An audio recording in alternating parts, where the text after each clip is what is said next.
ஈசன் புகழ் பேசிடவே நான் பிறந்தேனோ அதை பாசவினை சாரத்திலே ஏன் மறந்தேனோ ஈசன் புகழ் பேசிடவே நான் பிறந்தேனோ அதை பாசவினை சாரத்திலே ஏன் மறந்தேனோ ஆசைகளை வேஷங்களை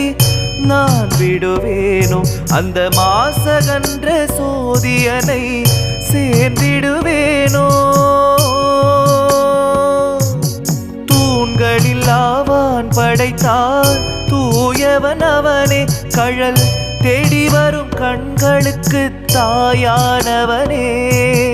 தூண்களில் ஆவான் படைத்தான் தூயவன் அவனே கடல் தேடி வரும் கண்களுக்கு தாயான